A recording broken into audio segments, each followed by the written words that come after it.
ముందుగా మన మధ్యలో ఉన్నటువంటి పాస్టర్ దైవజనులు సత్యనారాయణ గారు వారి యొక్క ప్రశ్నను దైవజనుల ముందుకు తీసుకురావాల్సిందిగా నేను మనవి చేస్తూ ఉన్నాను. కొంచెం మైక్ అందించండి.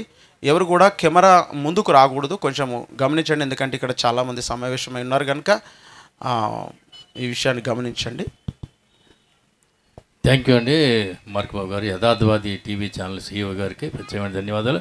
అలాగే ఈరోజు ఈ యొక్క కార్యక్రమానికి ముఖ్య వక్త మన ఆత్మీయత అండి రంజిత్ ఓపురి గారు కూడా ప్రత్యేకంగా ఉందో తెలియజేస్తానండి. నాకు మొట్టమొదటి ఈ క్రిస్మస్లో ఒక ప్రశ్న ఉంది దగ్గర, అప్పటి నుంచి ఇప్పటివరకు ఆ క్లారిటీ అయితే నాకు రాలేదు. యేసుక్రీస్తు జన్మ విషయంలో ఒక అభ్యంతరం ఏంటంటే డిసెంబర్ 25ని కొద్దిమంది యేసుక్రీస్తు జన్మదినం చేస్తున్నారు, అలాగే జనవరి 1వ తారీఖున కూడా చేస్తున్నారు. మరి జనవరి క్రీస్తు శకం అనేసి 1వ తారీఖు ప్రారంభమైంది క్రీస్తు జన్మంతో. అలాగే మరి డిసెంబర్ 25 కూడా చేస్తున్నారు. ఇలా 2 రకాల డేట్లతో చేస్తున్నారు కదా, ఇది ఎందువల్ల ఇలా 2 దినాలు చేస్తున్నారు, దాని గురించి కొద్దిగా క్లారిఫికేషన్ ఇవ్వాలని అయ్యగారికి అప్పగిస్తాను. దేవునికి స్తోత్రం. ప్రభునందు ప్రియులారా, అసలు జనవరి 1 తారీఖు డిసెంబర్ 25 ఈ 2 తారీఖుల గురించి పాస్టర్ సత్యనారాయణ గారు ప్రస్తావించారు. జనవరి 1 అనేది క్రీస్తు జన్మదినము, క్రీస్తు శకారంభము అనే ఉద్దేశంతో ఎవరు కూడా పాటించటం లేదండి. గ్రెగోరియన్ క్యాలెండర్, రోమన్స్ పాటించినటువంటి గ్రెగోరియన్ క్యాలెండర్ ప్రకారం సంవత్సరం ఆరంభము జనవరి 1వ తారీఖుని వారు ప్రారంభించారు. ఆ గ్రెగోరియన్ క్యాలెండర్లోనే రోమన్స్ ఉన్నారు, ఆ గ్రెగోరియన్ క్యాలెండర్లోనే బ్రిటిషర్స్ ఉన్నారు. సర్వ ప్రపంచం ఇప్పుడు గ్రెగోరియన్ క్యాలెండర్లో ఉంది. తెలుగు వాళ్ళకు ఎలాగైతే ఉగాది సంవత్సరాదిగా తరతరాలుగా వస్తూ ఉందో, ప్రపంచాన్ని పరిపాలించినటువంటి రోమన్ సామ్రాజ్యము, ఆ తర్వాత రవి అస్తమించని బ్రిటిష్ సామ్రాజ్యం, వారి ద్వారా నెలకొల్పబడినటువంటి ఈ ముందు లీగ్ ఆఫ్ నేషన్స్ కానివ్వండి, కామన్వెల్త్ కానివ్వండి దేశాలు, తర్వాత ఐక్యరాజ్య సమితి, వాళ్ళందరూ కూడా ఇప్పుడు గ్రెగోరియన్ క్యాలెండర్లో ఉన్నారు. దానిని బట్టి జనవరి 1 సంవత్సరాదిగా మనం ఉగాది పాటిస్తున్నాం, కానీ క్రీస్తు జన్మదినము అనే సంగతి కాదు. ఇకపోతే డిసెంబర్ 25 ఎందుకు పాటిస్తున్నారు అనేది బిగ్ డిబేట్. ఇప్పుడు అది బిగ్గెస్ట్ క్వశ్చన్.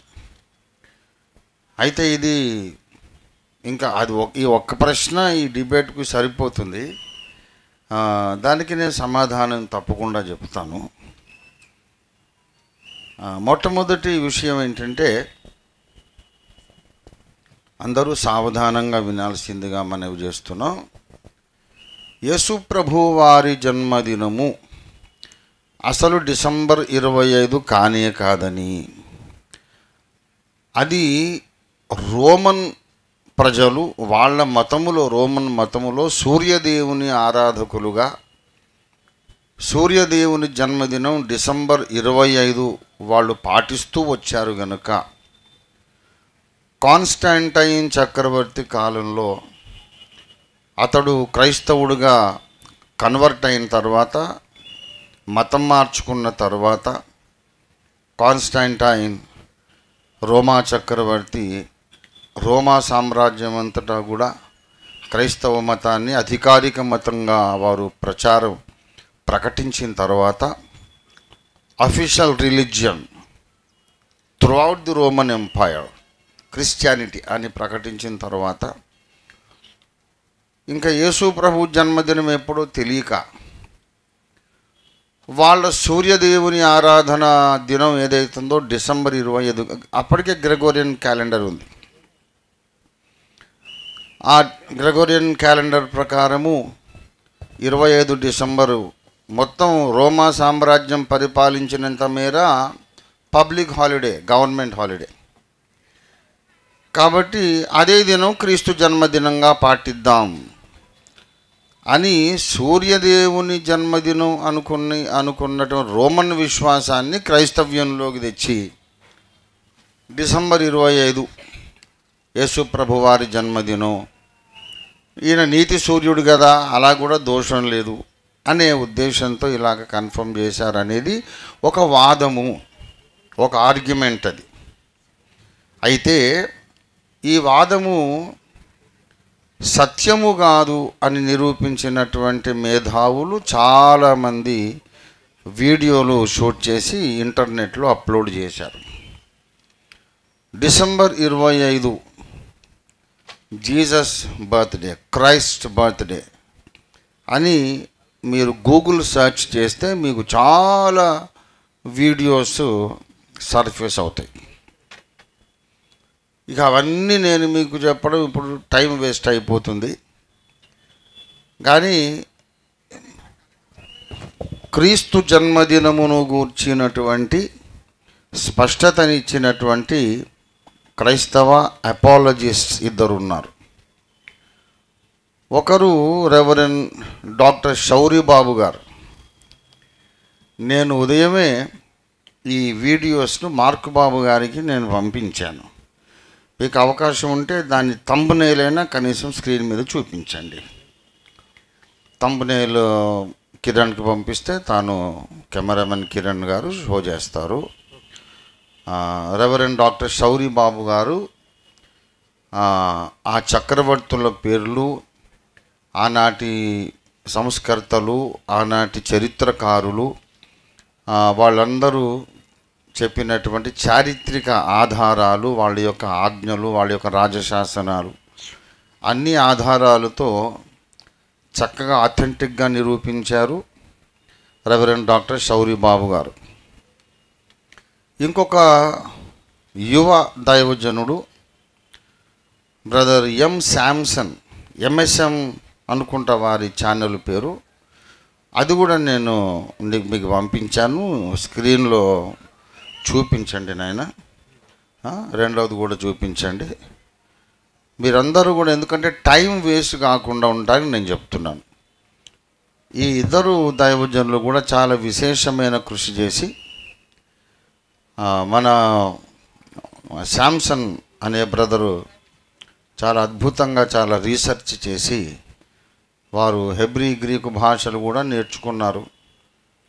అయితే బేసికల్లీ వారి సిద్ధాంతం ఏదో నాకు తెలియదు, అంటే అబౌట్ బేసిక్ ఫండమెంటల్ డాక్ట్రిన్ నాకు తెలియదు. అంటే అమంగ్ క్రిస్టియానిటీ బ్రదరన్స్ ఉన్నారు, పెంటకోస్టల్స్ ఉన్నారు, లిబరల్స్ ఉన్నారు, ఇలాగా రకరకాల వింగ్స్ ఉన్నాయి క్రైస్తవ సమాజంలో. అందులో శౌరిబాబు గారు మరి పెంటకోస్టల్లో, బ్రదరన్నో, లిబరల్లో, ఇవాంజలికల్లో నాకు తెలియదు. అలాగే శాంసన్ గారు ఇవాంజలికల్లో, బ్రదరనో లేకపోతే మరొకటో నాకు తెలీదు. But I know they love Christ, they love the Bible, they honour, they revere the Bible. కాబట్టి నేనేమనుకుంటానంటే యేసయ్యను ఘనపరిచే వాళ్ళందరూ నాకు చుట్టాలి.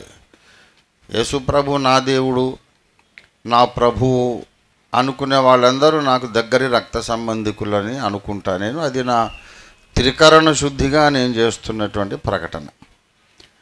అందుచేత మాలో మేము కొట్లాడుకుంటే మేము 5గురం, వాళ్ళు 100 మంది, బయట వాడు వస్తే మేము 105గురం అన్న సూత్రం ప్రకారం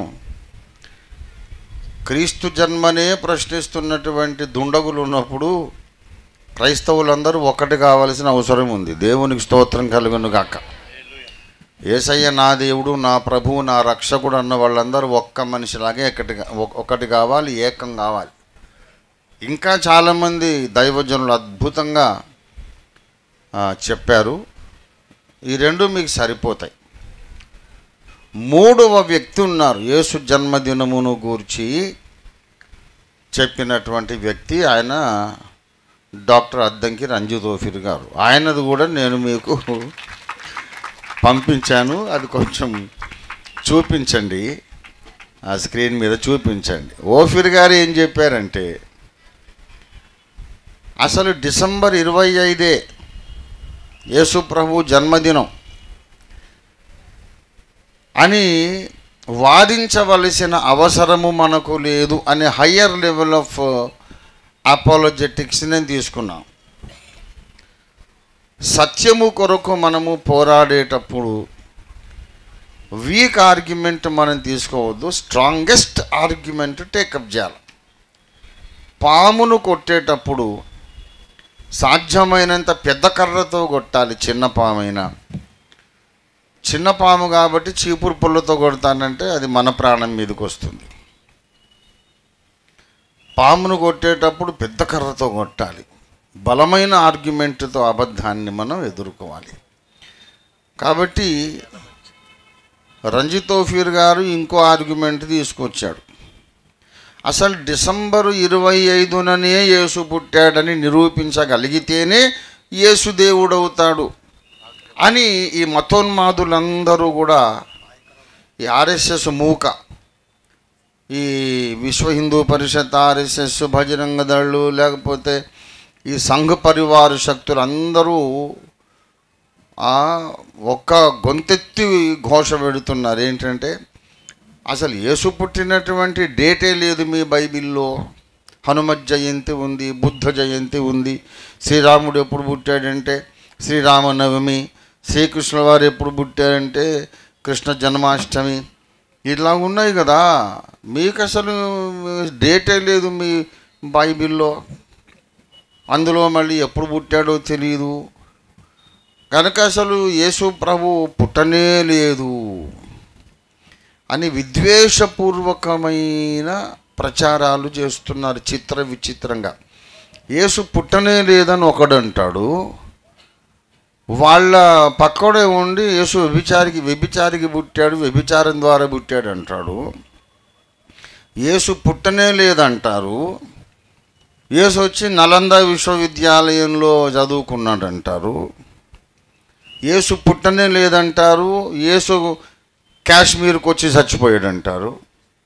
యేసు పుట్టనే లేదు అంటాడు. మళ్ళీ వాడే యేసు సెలువు మీద వ్రేలాడి లామా లామా సబక్తాని అనలేదు, రామా రామా అన్నాడు అని ఒకడంటాడు. యేసు పుట్టనే లేదంటాడు. పుట్టని యేసట ఆయన సెలువు మీద వ్రేలాడి, లామా అంటే బౌద్ధమత గురువులు, వాళ్ళని పిలిచాడు అంటాడు ఒకడు. ఎందుకంటే 12 ఏళ్ల ప్రాయంలో భారతదేశానికి వచ్చి బౌద్ధ సన్యాసుల దగ్గర ఆయన బౌద్ధ మతం నేర్చుకున్నాడు. ఆ యోగ శక్తులతోనే అద్భుతాలు చేశాడు అంటాడు ఒకడు. ఇంత గందరగోళం ఉంది వాళ్ళ తలకాయల్లోనే.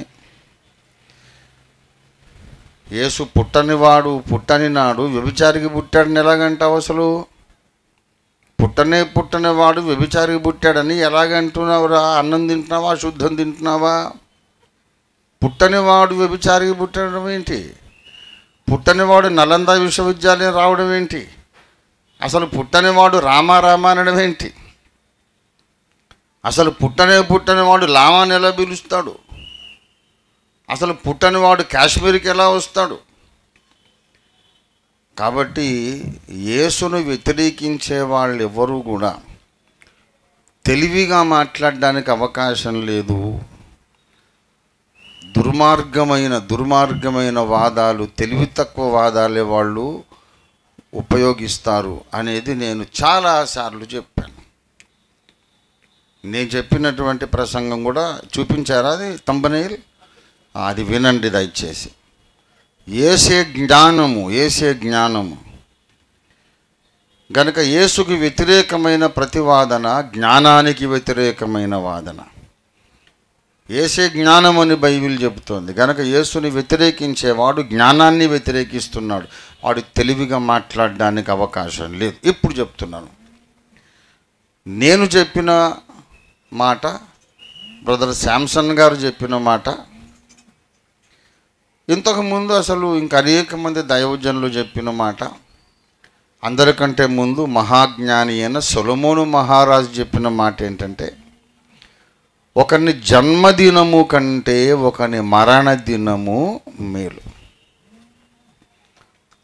అసలు హెబ్రీయుల సాంప్రదాయమును అనుసరించి పుట్టినరోజు జరుపుకునే సాంప్రదాయమే లేదు. ఇస్సాకు పుట్టినప్పుడు అబ్రహాము విందు చేయలేదు, కానీ ఇస్సాకు పాలు విడిచినప్పుడు విందు చేశారు. యూదుల సాంప్రదాయం ప్రకారము ఒక వ్యక్తి జీవితంలో ఘనమైన రోజు ఏది, సెలబ్రేట్ చేసుకోవాల్సింది ఏదంటే పుట్టినరోజు కాదు, అతనికి నామకరణం చేసి సున్నతి చేసిన దినం వాళ్ళు సెలబ్రేట్ చేసుకుంటారు. తర్వాత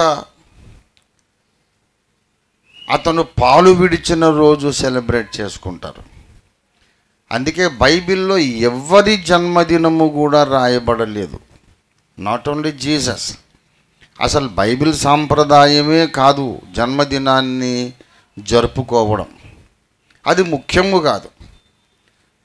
మన రక్షణ కొరకు కూడా యేసు జన్మదినము కారణం కాదు, ఆయన మరణదినం మన రక్షణకు కారణం.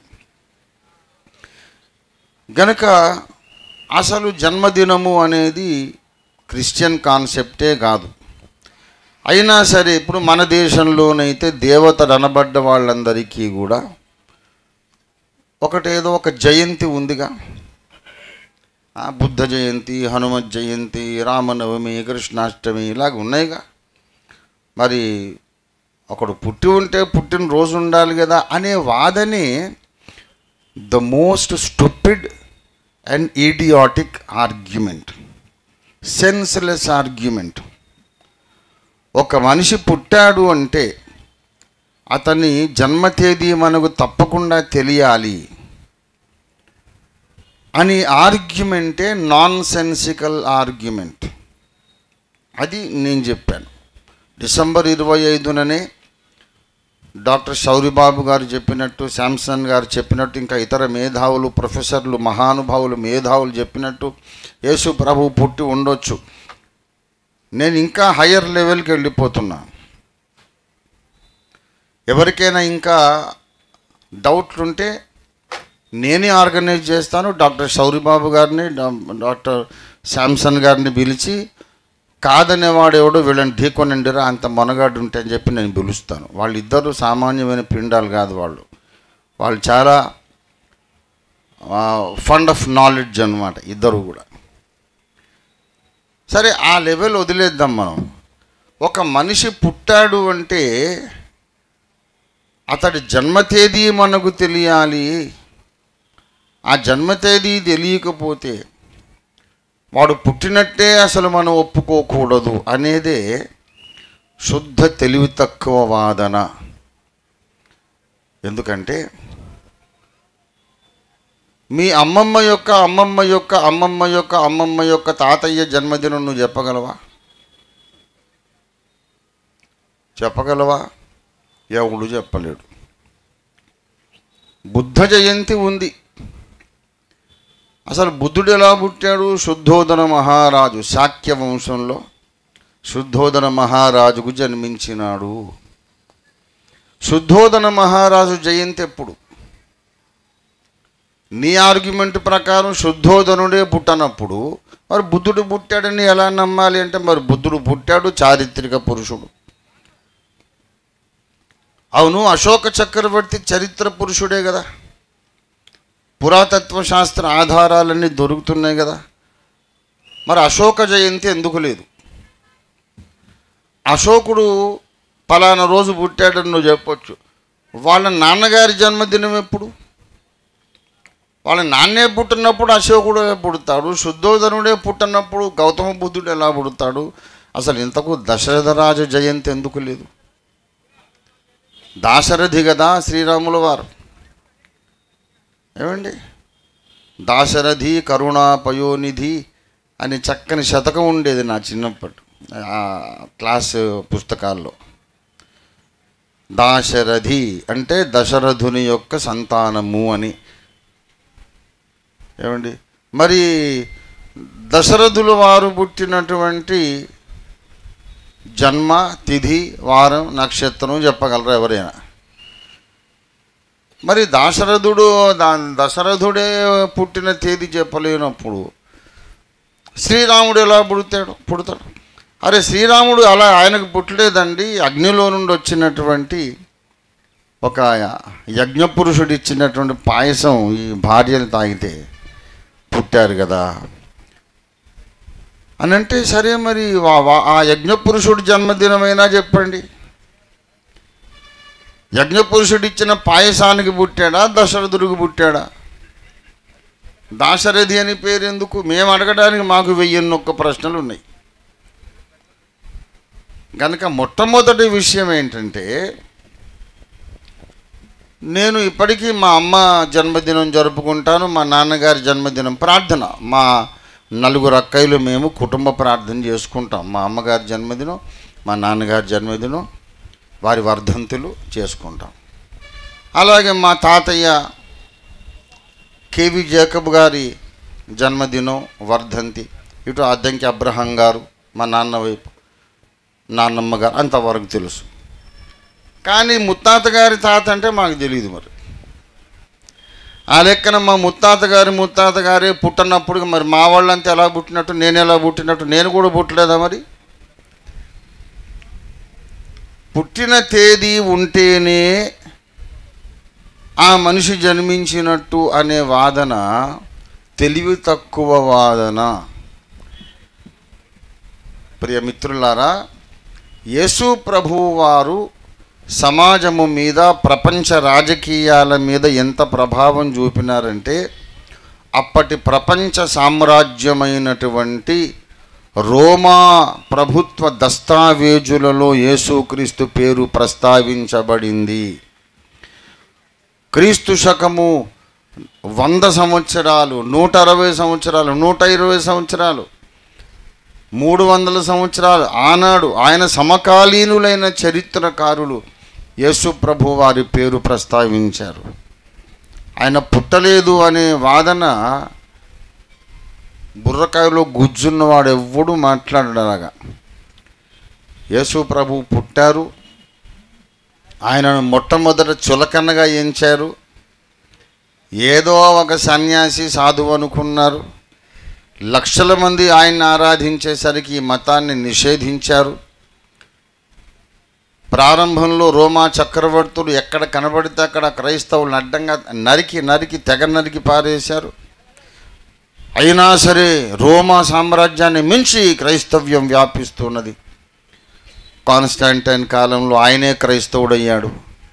రోమా మహాసామ్రాజ్యమే క్రైస్తవ సామ్రాజ్యం అయిపోయింది. కనుక యేసు ప్రభు తారీఖుతో మనకెందుకు నిమిత్తము? లేఖనముల ప్రకారము క్రీస్తు మన పాపముల కొరకు శిలువ మీద మరణించెను, సమాధి చేయబడెను, లేఖనముల ప్రకారం 3వ దినమున తిరిగి లేచెను. దేవుడు అన్నవాడికి నువ్వు ఇలాగే డేట్లు అడుగుతా పోతే మేము అందరికీ డేట్లు అడుగుతాం. లలితాదేవిలో నుండి త్రిమూర్తులు పుట్టిన డేట్ ఏది? త్రిమూర్తుల జన్మదినం నువ్వు చెప్పగలవా? ఏ ముహూర్తమో? ఇక నువ్వు సమాధానం చెప్పలేని 10,000 ప్రశ్నలు అడుగుతాం మేము. అయితే అలాంటి తిక్కవాదన క్రైస్తవుడు చెయ్యడు. ఏది అవసరమో అదే మాట్లాడతాం. యేసు ప్రభువారి బర్త్డే కాదు బాబు మేము జరుపుకోవడం 25న, డిసెంబర్ 25న మేము జరిపేది యేసు బర్త్డే సెలబ్రేషన్స్ కాదు తిక్కలోడా. యేసు మన రక్షకుడు పుట్టాడు అని మేము సంబరపడడానికి పెట్టుకున్న తేదీ అది. ఆయన జన్మించకపోతే యజ్ఞపురుషుడే లేడు. ఆయన జన్మించకపోతే మన పాపాల కొరకు బలి అయి మన కొరకు విమోచన క్రయధనముగా ప్రాణమిచ్చేవాడే లేడు. కనుక ఆయన పుట్టాడు కనుక యజ్ఞం జరిగింది, నాకు రక్షణ దొరికింది. కనుక యజ్ఞపురుషుడా నాకు పుట్టి నా కోసం నా అక్కర తీర్చడానికి, నాకు రక్షణనివ్వడానికి నువ్వు భూమి మీద జన్మించినందుకు యజ్ఞపురుషుడా నీకు స్తుతి ఆరాధన అని చెప్పుకోవడానికి ఈ డిసెంబర్ నెలంతా మేము జరుపుకుంటాం. Pre Christmas, semi Christmas, December 25న, పోయిన సంవత్సరం అయితే 25న 25 వరకు నేను బాగా బిజీగా ఉన్నాను. ఒకరు 26న పెట్టుకున్నారు. We don't mind. Date is not important. The work of Christ on the cross is important. యేసు పుట్టినటువంటి తారీఖు ముఖ్యం కాదు. శిలువ మీద ఆయన యజ్ఞము చేయుట ద్వారా, తానే యజ్ఞమై బలియాగమై మరణించి లేచుట ద్వారా మన కొరకు ఆయన చెల్లించిన విమోచన ఖరీదు, అది ముఖ్యం. నువ్వు చెప్పుకున్న దేవుళ్ళందరికీ డేట్లు ఉన్నాయి, కానీ వాళ్ళెవ్వరూ నా పాపముల కొరకు, నీ పాపముల కొరకు యజ్ఞముగా మరణించి లేవలేదు. కనుక నువ్వు చెప్పుకున్న డేట్లున్న దేవతలు ఎవ్వరూ రక్షకులు కాదు. అసలు ఆది మధ్యాంతర హితుడైన యేసు శిలువ మీద వ్రేలాడి మరణించి లేచి మన రక్షకుడైనాడు. ఇది సమాధానం. దేవుడి వాక్యమును, ఈ జవాబును మన వెలికిడిలో ఆశీర్వదించునుగాక. థ్యాంక్ యూ అయ్య గారు.